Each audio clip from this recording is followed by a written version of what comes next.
Hello and welcome back to our third session of this fabulous global conference on accessibility in heritage sites and historic cities. Just to remind those of you who may have joined now, at the end of the session, there will hopefully be time for some questions and answers. You can put your questions in the Q&A box, and the moderator and the panelists will be able to see it and answer it. So without any further wait, I want to introduce Michal Rimon, who is a wonderful friend of ours and of accessibility here at the Tower of David and in Jerusalem and in all of Israel and in all of the world. She is the CEO of Access Israel. Yes, Michal, fabulous person and someone who has really opened up, who together with Yuval Wagner, who is the founder of Access Israel, these two powerhouses have really helped to open up the world of accessibility. And we are honored that she's chairing this session, and we're honored to have the panelists. So Michal, it's all yours. Perfect. Thank you very much. And the truth is, ditto. That's all I can say. I can tell, we always start the webinars with describing ourselves. So people with visual disabilities will be able to share. I would like to start by describing where I would like to be at this moment. If the conference was physically at the moment in Tower of David, the last time I was there, besides the beautiful skies, the beautiful building, the beautiful surrounding, I was surrounded by a group of people with all types of disability and all had a blast. That's what happens when you take a museum, doesn't matter how old it is, and really look into the details and make sure that everybody can enjoy it. So my appreciation is to you and your team, as always, and all the time just improving and getting better, and I can't wait for my next visit. So I would like to welcome everybody to the final session, I understand, last but not least, of the conference on accessibility in historic sites and cities. And in this session, we're going to be discussing community involvement and inclusion and how museums and other cultural sites can involve the public to make them open and accessible. So a little introduction about myself. So again, I am Michal Rimon, the CEO of Access Israel, blondish brown hair with glasses and a little necklace holding it on my nose, and really, really excited to be here. Access Israel has just celebrated 25 years in which we have worked very hard to turn Israel from a non-accessible country to one of the more accessible countries in the world.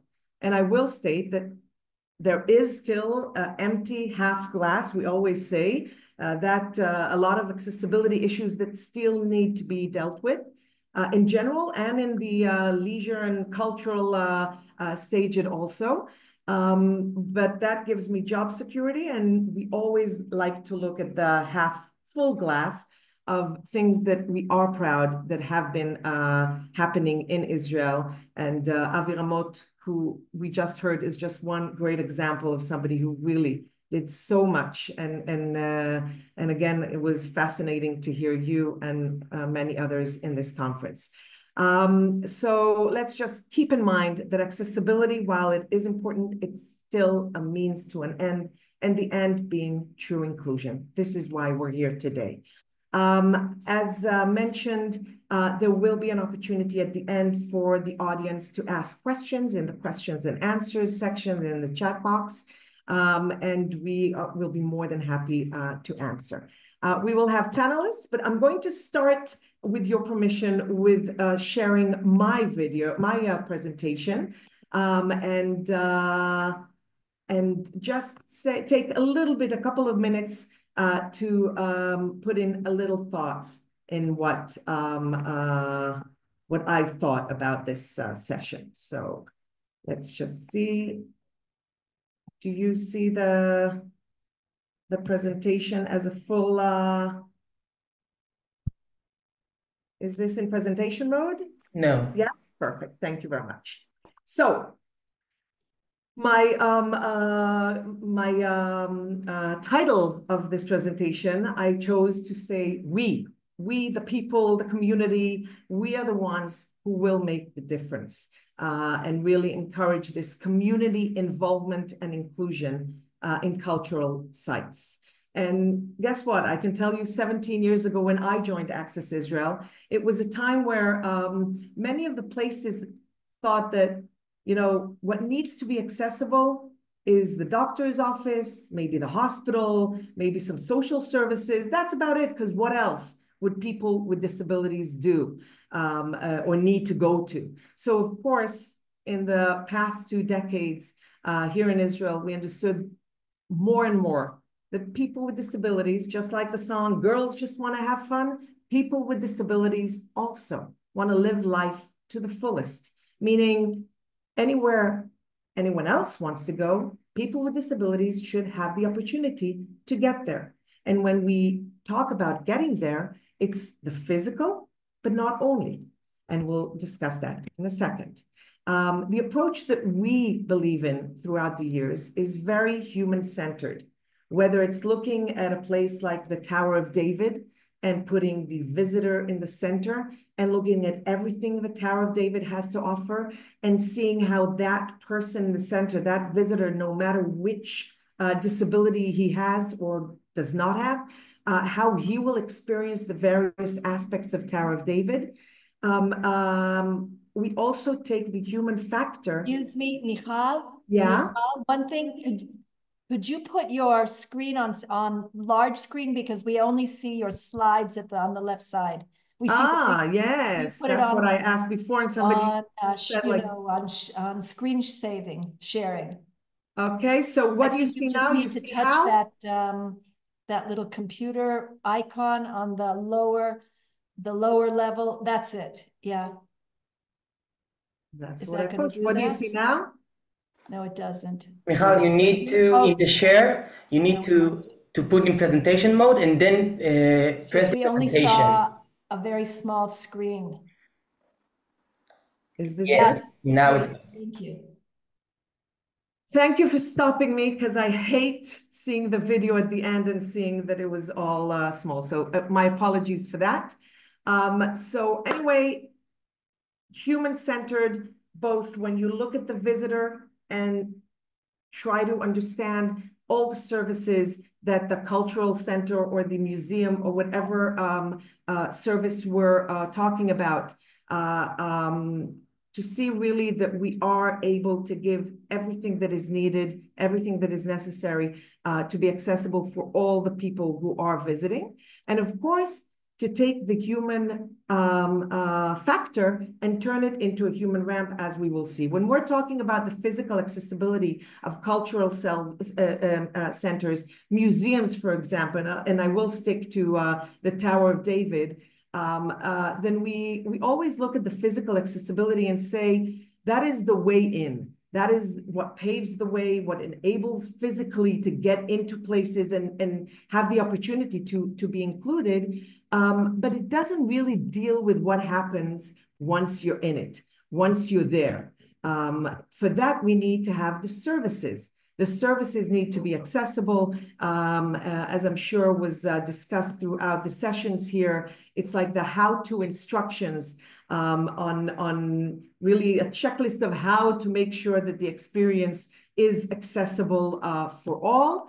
But again, that doesn't change the DNA of the service providers. That doesn't change. You know, I was just visiting a museum in another country. I won't even mention the name of the country, but they were showing beautiful things that they have done in the museum on making it accessible, making it really, you know, thinking about all the details, thinking about the physical and the services and how to make the exhibits be usable and enjoyable for all, for the blind and for the cognitive disability, etc. But they did mention they have one big problem. And that is my third circle here in the slide. And that is the people who are coming and joining that museum. And they said that one of the things that they did not know how to deal with was how do they react when groups come and say, we love your museum, and it's very important that everybody will enjoy it. But can we not do it together? Can we do it separately? And that is something that it came like as a great example to this panel that I have the honor to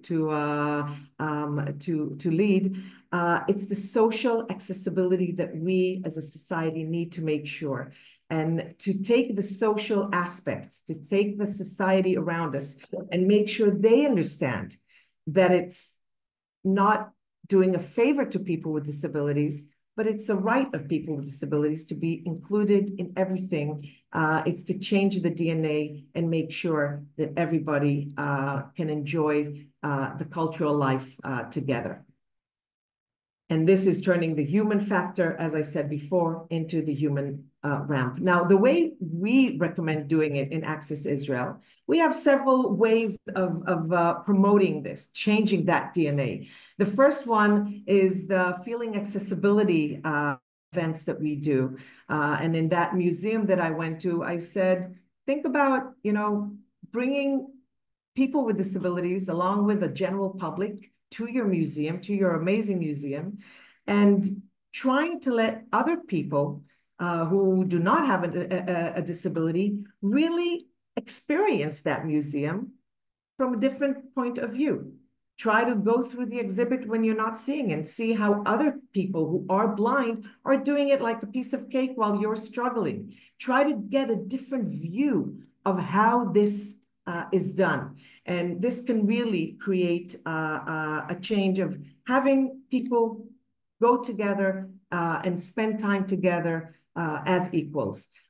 It is important in many places and museums that we have consulted. You take the checklist, you do it by the book, and then you come to the end and you're sure everything is okay. But it's very important to take it that extra step and invite people with disabilities and hear the feedback from them, and then see that many things that you thought are perfect or thought are accessible eventually are problematic. This is something that I know that Tower of David has been doing throughout the years, and it was amazing because, Reut, I will just give you a lot of credit when we brought the Supreme Court Judge Richard Bernstein to the beautiful show of lights and voices in Tower of David. And it wasn't accessible at the time for the blind. It took 1 minute for them to see it. And after the visit, they already came and said, okay, how are we making it different? How are we making it more accessible? And the next time it was already there, the solution was there. So I think this is something that really can make a difference. And again, as I said, and with this I will end, what is important to say is remembering that making this accessibility aspect is not just checking the box. It's doing it the Tower of David way. It's doing it really from the heart, checking all the, crossing all the T's, dotting all the I's, really making sure accessibility is in the small details and making sure that you're doing it right, you're doing it for the right reason, and you're doing it all the way. Accessibility is in the small details, and you can work very hard on creating a beautiful, accessible museum. But if you miss one of the aspects in the sequence, you miss it all. So I think it's a great example to take from on this aspect. So thank you very much. And with that, I would like to invite our first speaker for this session. And as an ambassador of Zero Project, I am more than happy to invite Isabella Essl, the head of inclusive arts at Zero Project in Vienna, Austria. Isabella leads the Zero Project's inclusive arts initiatives and external communications for the Zero Project Locals chapter in Austria. She joined Zero Project in 2018, and I have seen her just flourish into the amazing expert she is. I would love to just pass on the mic to you, and you will focus today on Zero Project Champions of Inclusive Spaces report and the Inclusive Museum Guide. Please, Isabella.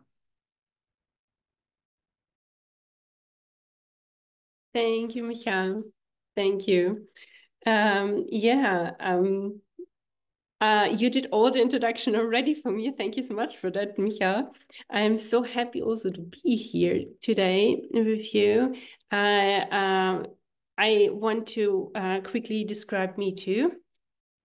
I am a woman with brown hair, long brown hair. I'm wearing black, and I'm also wearing glasses. And in the back, I'm not in San Francisco, as my back might suggest, but there's the Golden Gate Bridge in the back. If it's possible, Aria, it would be lovely if you could share my presentation. Thank you so much, Aria. Yeah, so we can go to the next slide. You are now going to see a video on the Zero Project Inclusive Arts video.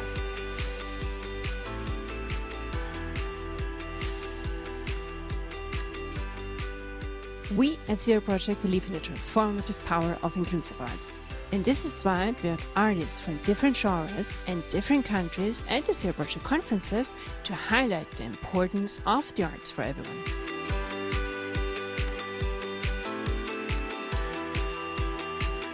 We're building economic impact in terms of accessibility, audience participation, developing performers, inclusive performers, and inclusive visual arts as well. So all the arts are included in this, and we can help transform society to be more inclusive.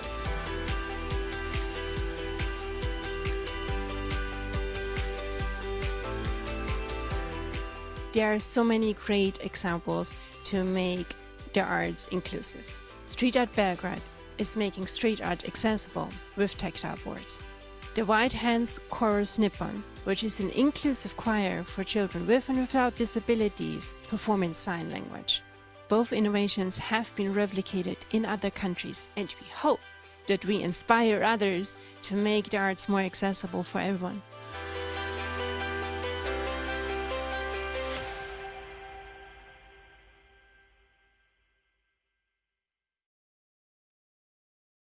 So thank you so much. This video explains in very short time what Zero Project Inclusive Art is about. I just want to draw your attention on 4 things.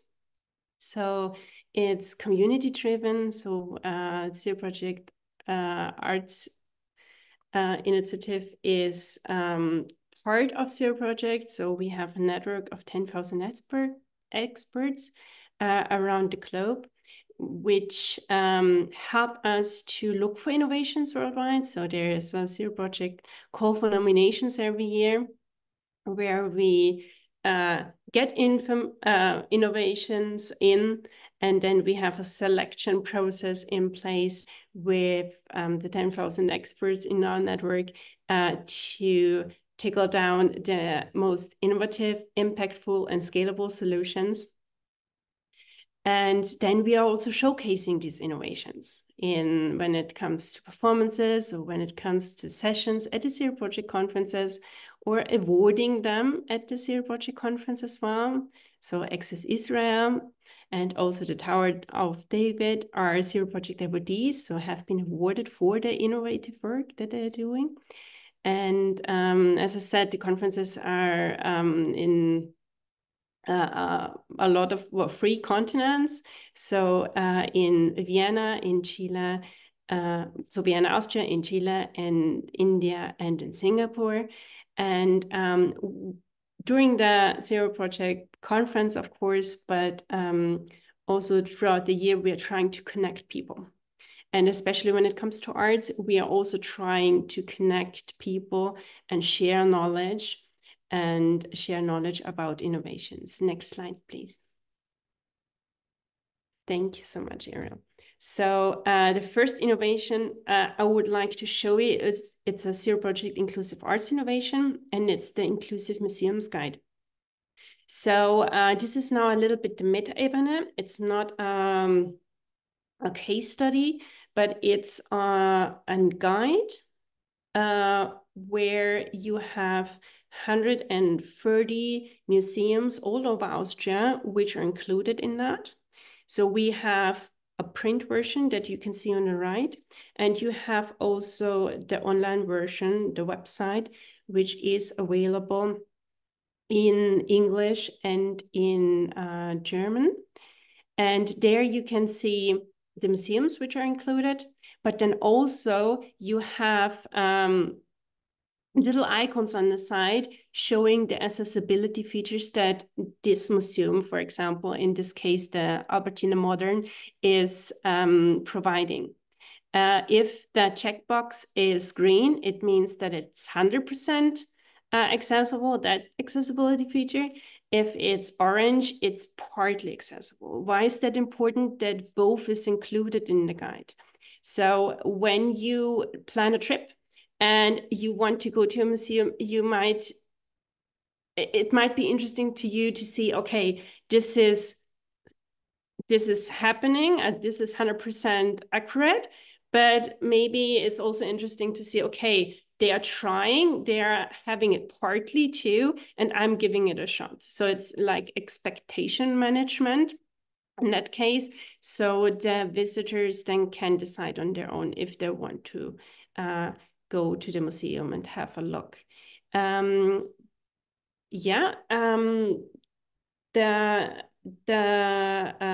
Inclusive Museums Guide was published in 2023, and the second edition is coming out early next month, so in the beginning of next year.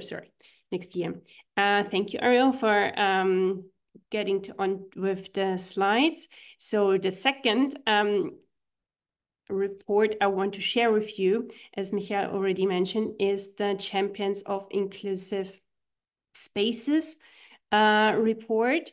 If you scan the QR code, you can download your own copy, and you can go to the next slide, Ariel. Thank you. And what is in there? So in the Champions of Inclusive Spaces, you have, which was also published last week, actually, so it's brand new.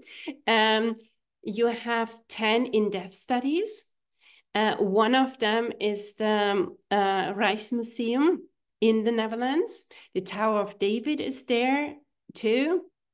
And also a project in Romania, which is trying to make a water site and a historical site accessible. But also Achim is in there, Escola de Chantes in there, and a lot of the Manchester Museum is in there, showing what kind of all kinds of innovations museums are using for to make their museums more accessible.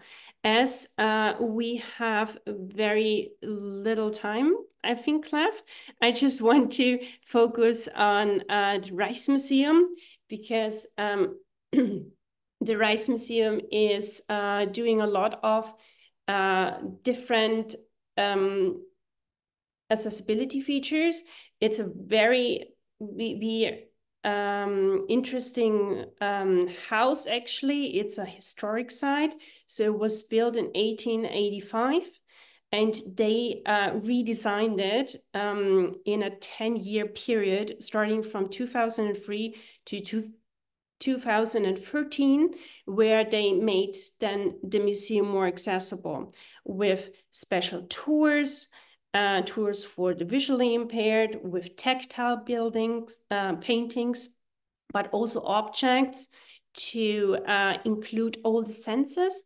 So where you can smell and touch, for example. Then also a tour where participants of the tour can embody paintings. So you have a scene showing in the painting, and the participants of the tour can then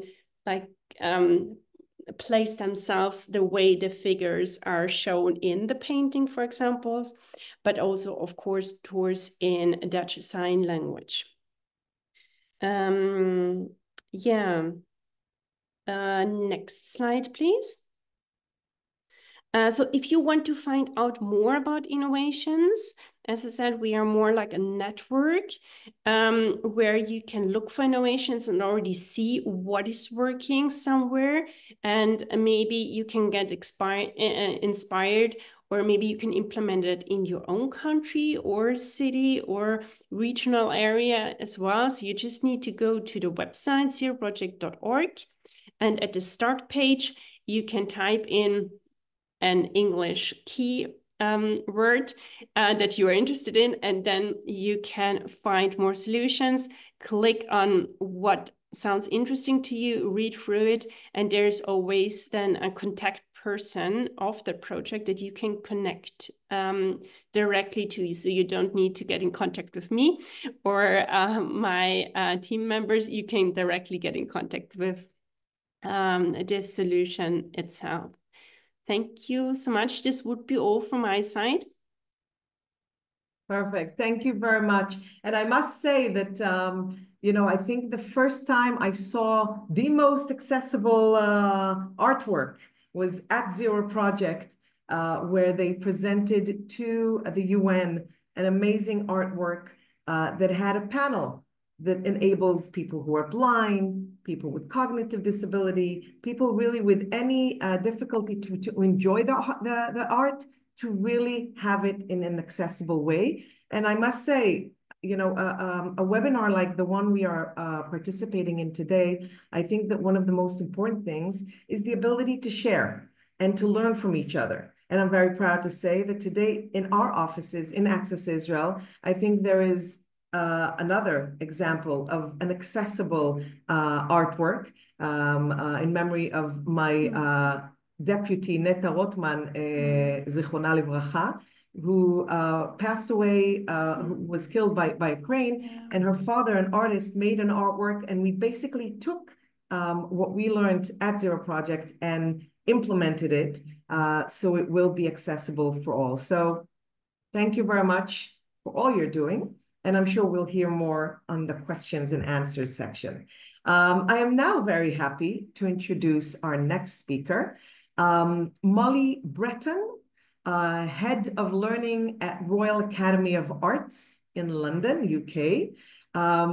Molly is the head of the learning at the Royal Academy of Arts, one of the leading cultural institutions in the UK. And you will be talking about programming that you guys do for special needs community, and also talk about the importance of including those communities in the thought process of establishing content.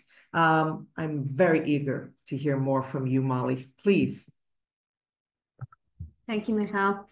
Thank you for the introduction. Just a brief verbal description of myself. I'm a 40-year-old white woman with dark brown hair, that's currently up in a bun, and I'm wearing a black jumper because I'm joining you from a very cold, almost snowing New York. And I'm head of learning at the Royal Academy of Arts in London, as you said. I also work as an access and inclusion consultant in various arts and cultural venues across the UK and beyond. And I'm going to be talking about some work at the Royal Academy of Arts, but also another piece of consultancy that I did in London today. Ariel, can I have my first slide, please? Sorry, then the next one, thank you. My talk today is called Nothing About Us Without Us. And because deep in my practice and the work that I do and my team do is based on collaboration and working with and for all audiences, and that includes disabled people.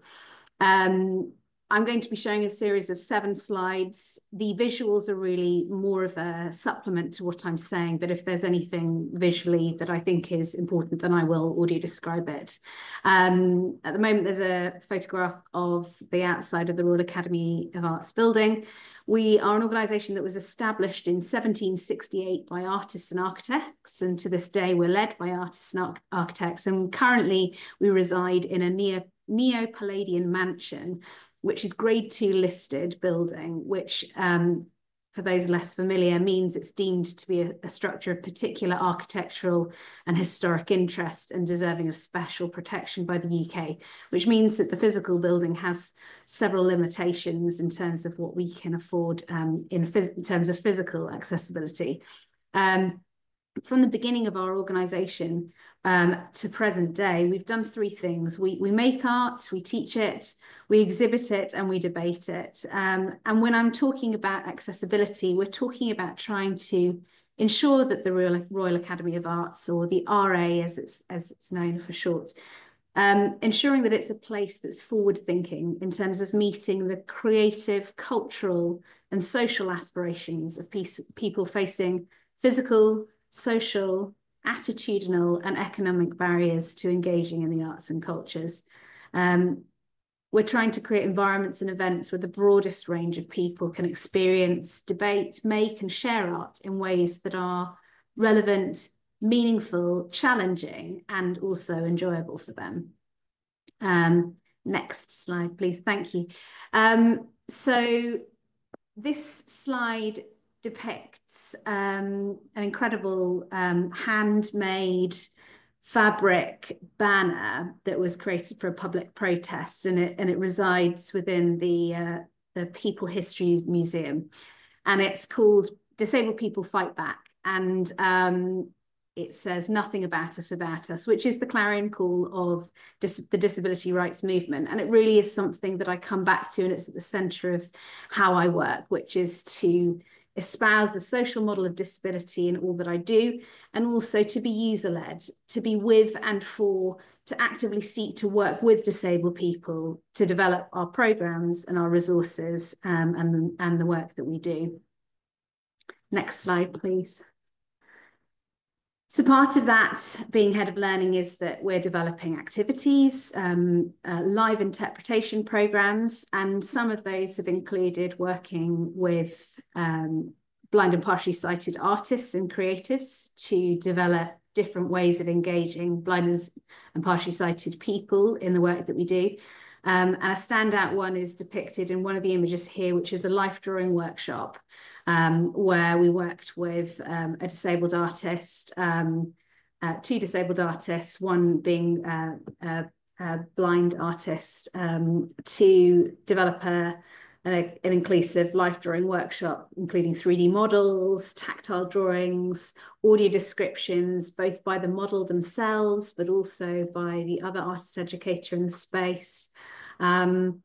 We also have a range of different programs working with both children and adults with learning disabilities. And one of the key programs that we developed over the last 18 months is Making Space, which is a professional development program for learning disabled artists. And we're hoping to work with some of those to begin delivering workshops for our SEN school student groups. So that just gives you some sense of some of the ways that we're integrating this with and for attitude into our learning activities. Next slide, please. Another thing that we've really focused on in recent years is resources, considering independent visits for a range of people. And so we've developed a sensory map of the building, which highlights areas that are particularly bright or dark, quiet or noisy. We've produced similar guidance to help people preparing to visit particular exhibitions as well. They act as both a pre-visit aid, but also something to support as a memory aid after a visit sometimes. We've worked with a neurodivergent producer to develop these, and in consultation with a specialist in sensory processing disorders. And prior to them being published, we tested them with a range of family groups coming to our student workshops for children with special educational needs and disabilities, and also our family workshops aimed at providing support for children with special educational needs and disabilities. And they gave us more insight into some of the detail that we needed to include on those. Next slide, please. Another thing that we've developed over the last couple of years is a visual story of our building. So this exists as part of our visiting page on the website, but is also a document that we can share with people prior to them coming to either a particular activity or just an independent visit. And it shows a series of photographs with a simple accompanying language to describe what people can expect during their visit to the Royal Academy, along with guidelines on expected behaviour. So the idea of not touching exhibits and why that's the case. Approaches to food and drink and photography, so that everything's really clear and understandable, and there are less unexpected elements in terms of preparing for and being at the Royal Academy. We worked to develop this guide with an organisation called Ambitious About Autism, which is a group of learning disabled adults that provide support and advice for a range of different organisations. And they came to the Royal Academy and they supported us to consider how they experienced the building, the images and information that would be really valuable to include in this. And that's how it comes to be today. As part of our work with them, several of them came with emotional support animals. These aren't the kind of more common guide and service dogs that we've been used to. And that led us to explore whether we could change our guidance in terms of animals on site. And we have a new policy now to encompass just welcoming people with emotional support animals now as well. So that's been an extra outcome of that project. Next slide, please. Other resources we've developed, we have a broad range of teacher resources and family resources for people to be creative at home or in the classroom. And several of these are geared towards ensuring that people can consider activities being accessible as possible. One of these in particular has focused on young people with special educational needs and disabilities, developed by one of the neurodivergent artists that works with us. And this particular example on screen shows a guide to adapting tools to improve grip or extending the length of tools to provide choice for those with limited mobility and sensitivity to certain textures. And this has been applied throughout our kind of schoolwork and into family work. And we've gained feedback through both of those groups and edited it accordingly. Next slide, please. This is a project that I did outside the Royal Academy of Arts at the Old Royal Naval College, which is in Greenwich in London. I worked with them for a period of 3 years as they redeveloped their building and reconsidered their interpretation and learning programmes. The nature of the Old Royal Naval College building is that it's a heritage site. It's a former royal palace, an old college that was originally constructed to serve as the Royal Navy's Greenwich Hospital, designed by Christopher Wren between the late 1600s and the early 1700s. And now it's part of the Maritime Greenwich UNESCO World Heritage Site. We worked to deliver a variety of training, disability equality training and inclusive design principles to all the major teams involved in the project. And also at the beginning of the 3-year project, recruited and worked with a paid for disability advisory group that they were invited to join the group, anyone with lived experience of disability, and we tried to get a range of different access requirements on the advisory group. They advised architects, designers, the learning and the visitor services teams, striving for inclusive design and interpretation. And it led to a series of different design changes. Beds to lie down on to save stretching your neck, looking at the beautiful painted ceiling in the hall, mirror tables with raised relief touch panels depicting key elements of the ceiling painting, accompanied with braille and written audio description. Next slide, please. It also led to a real change in the architects and designers' practice. The top image in this slide shows the depiction of a wheelchair user, which the architects said they almost had never done before, and was a real shift for their practice in terms of considering sight lines for various different graphics and interpretive text. We also included multi-sensory approaches to interpretation where possible, on the guidance of blind and partially sighted and learning disabled members of the advisory group. So there are various different tactile and other sensory ways of processing information throughout the site. Other more movable pieces of interpretation include a sensory backpack that people can pick up on arrival to the site, and online you can find an audio described and BSL introduction to the site. We did also achieve a good level of physical access despite the restrictions of working in a World Heritage site. But I think both kind of the various initiatives that I've kind of chosen to pull out today show that there are many different ways that you can approach accessibility and inclusion, through interpretation and programming, information provided in advance of visits, and all these measures are just all the more valuable when they're developed with disabled people for disabled people. So, and I will end there. Thank you. Perfect. Thank you very, very much. And we will get back to you with the questions afterwards, of course. I'm very happy and very surprised because I really think we're going to be on time, and I'm usually the one who's always late. So I'm very proud of us girls. Very good. Our next speaker is going back to the roots of this webinar, Reut Kozak, an archaeologist, Director of Accessibility and Inclusion at the Tower of David. She has been in this position since 2017. And for those of you from all over the world, just to make clear, in Israel, since 2016, every organization with more than 25 employees has to have a coordinator for accessibility, who basically is the go-to person in that organization. So the public coming or having questions, they go to that person for assistance. And Reut is an example of a real professional that is doing it from the right place, and only all the time getting better and better. She has pioneered the Access program that includes activities for families with children with special needs at the museum, and spearheaded the Jerusalem Accessibility Forum of Museums that became a national forum in 2020. And she co-chairs the forum that encourages sharing the best practices for accessibility in museums. Reut, looking forward to hearing from you. Thank you, Michal, and thank you very much to all of you that is here, and to Molly and Isabella, who spoke before me.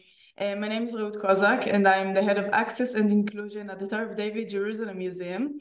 I have dark brown hair, dark skin, and I'm wearing a black shirt. Ariel, can you show the presentation, please? Thank you. Next slide. Next one. Thank you. The Tower of David Jerusalem Museum is located in a historic and archaeological heritage site between the old city of Jerusalem and the new city. The site contains many layers of history from 3000 BCE to the present day, which add to the complexity of the site. In 2016, after learning about the groundbreaking work in accessibility of the Royal Academy in London, and thank you, Molly, for that, and after several requests from parents of children with disabilities, we realized that we need to find a way to make the impossible possible and make a 3000 years old site accessible. I would like to show you a short video about the process we went through as part of the museum upgrade.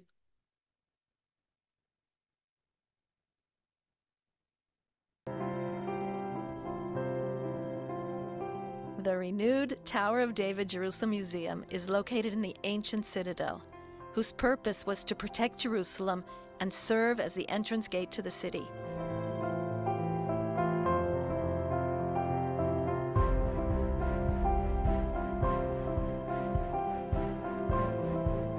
Ten galleries in the new exhibition and the citadel's archaeological remains tell the city's story. Today, the museum is accessible and open to all visitors. With the renewal of the museum, many challenges faced us in order to make the ancient citadel accessible. Working with professionals, we found creative solutions without damaging the archaeology and the character of the citadel. 2 new elevators and accessibility ramps were installed.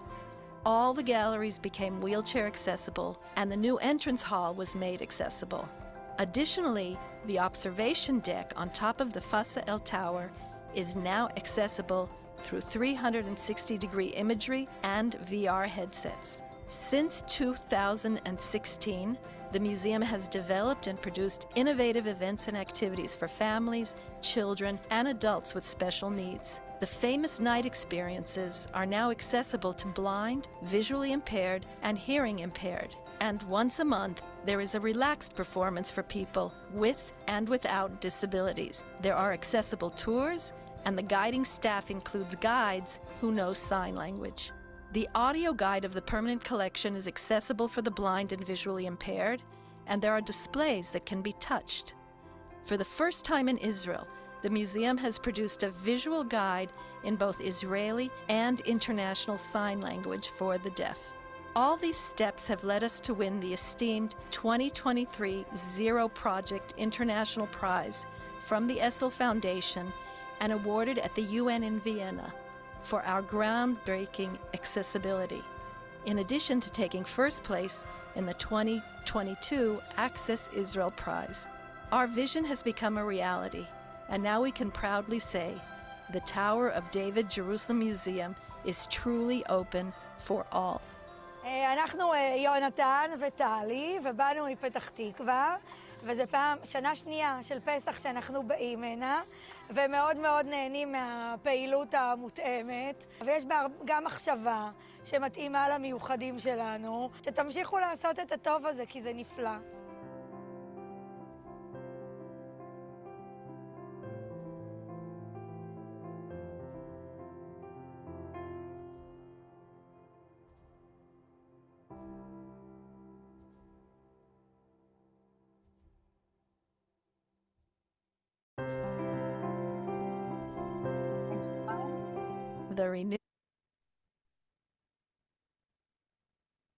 We just saw our current situation, but this only happened following years of intensive work accompanied by professionals as well as parents and teachers of children and adults with disabilities. In 2016, during a conversation with a mother of a child with disability, she told us, "I wish I could visit the museum with all of my children without fear and without having to look over my shoulder and worry about what will happen." Following this conversation, we understood that changes needed to be made to the accessibility of the museum, especially historical and archaeological sites. And as we all know, accessibility is not limited to physical access. In active collaboration with a group of parents, we began organizing activities for families with children with disabilities.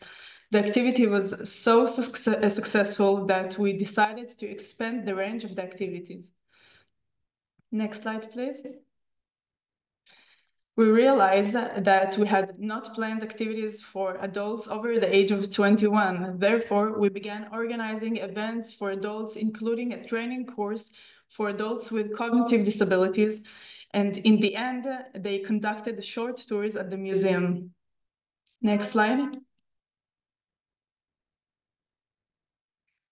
Through this work, we understood that there were so many more areas we needed to learn about and to share with our colleagues, which led us to establish the Accessibility Forum for the first time in Jerusalem.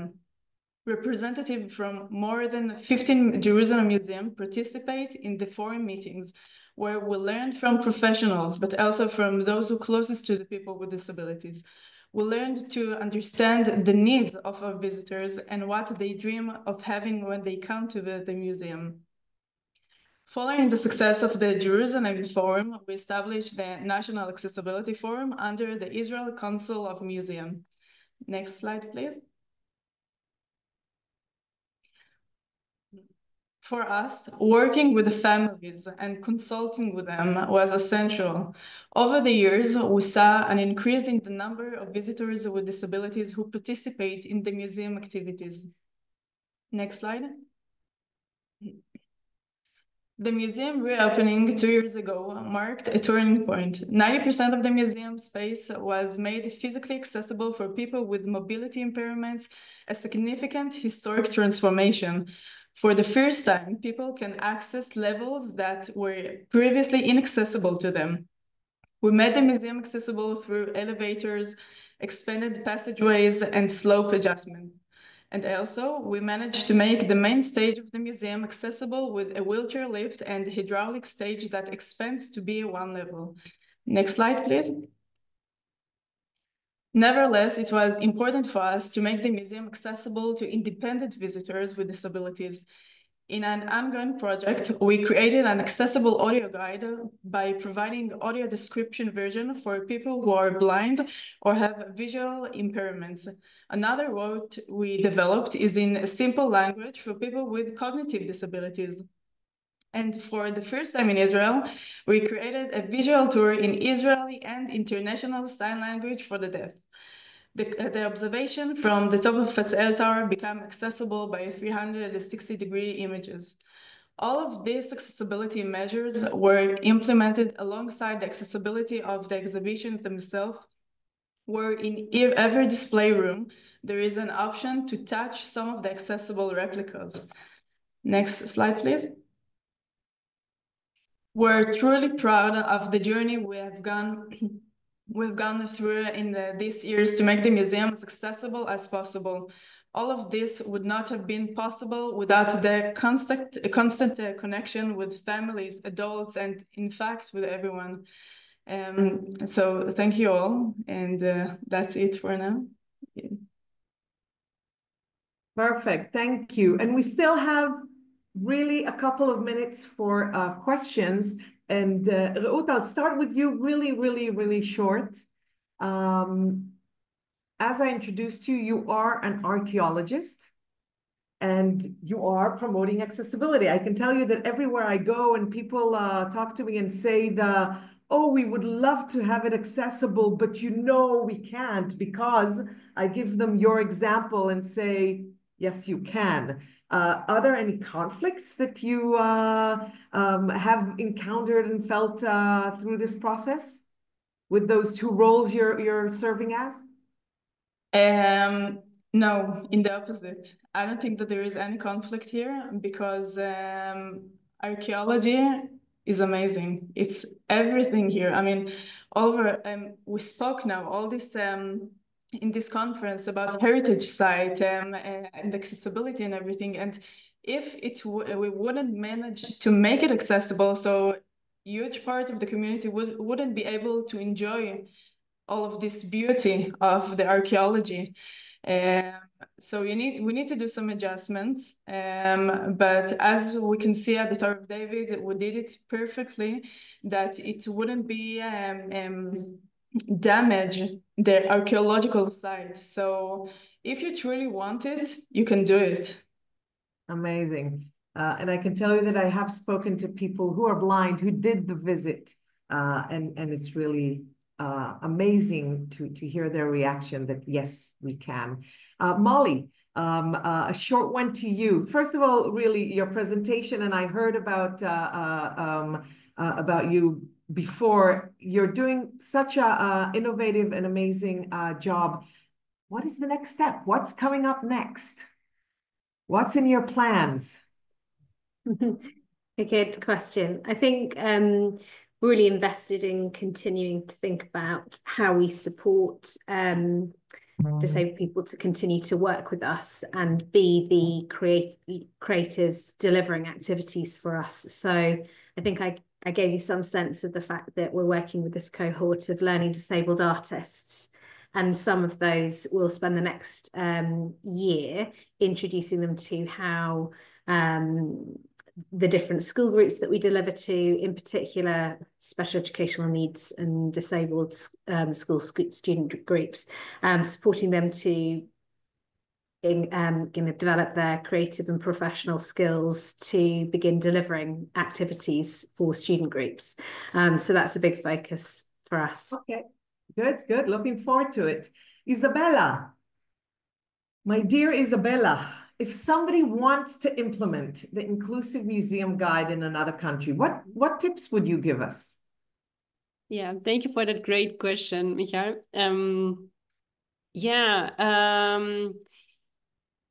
First of all, it's important to get in contact with the museums. So how we did it with the Museums Guide was that they are already formed, they are already part of the ICOM, which is basically a network of museums globally. So every country has that. And in Austria, they're connected to with ICOM Austria. And they have in order to be part of it, you need to fulfill certain criteria, and disability is one of the criteria.